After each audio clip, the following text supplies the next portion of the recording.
Friday mini vlog అనమాట. రేపు మా తమ్ముడు ముందల రోజు నైటే వచ్చేసాడు అనమాట. ఇంకా పిల్లలిద్దరికైతే మంచిగా స్వెటర్ మంకీ క్యాప్ అయితే వేసాను. మార్నింగ్ 6కి కదా, ఫుల్గా చలిగా వేసింది. మా అమ్మాయి అయితే ఆల్రెడీ లేచేసింది. పాప అయితే ఇంకా లేవలేదు, పడుకుంటుంది. మా అమ్మాయి అయితే బాయ్ అని చెప్పింది. రేపల్లో అయితే ఎంటర్ అయిపోయామన్నమాట. దగ్గరికి వెళ్ళి అయితే వచ్చేసాము. మా విక్కీ అయితే అరుస్తుంది రామని దగ్గరికి అయితే వెళ్ళిపోయి.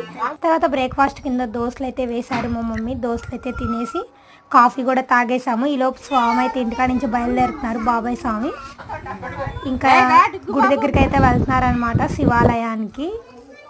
గుడి దగ్గరికి అయితే వచ్చేసాము. ఇంకా బావిలో నీళ్ళు తోడుకుని కాళ్ళు అయితే కడిగేసుకుని ఇంకా విరుముళ్ళు అయితే స్టార్ట్ అయిపోయాయి అనమాట. రేపల పక్కన ఉల్లిపాలెం శివాలయం అనమాట, అక్కడైతే జరుగుతున్నాయి. ఇంకా విరుములు కట్టడం అయితే అయిపోయింది. నెక్స్ట్ పార్ట్లో ఇంకా ఏం చేశారనేది నెక్స్ట్ పార్ట్లో చూపిస్తే. వీడియో కనుక నచ్చినట్టయితే లైక్ చేయండి, అలాగే సబ్స్క్రైబ్ చేసుకోవడం మర్చిపోవద్దు.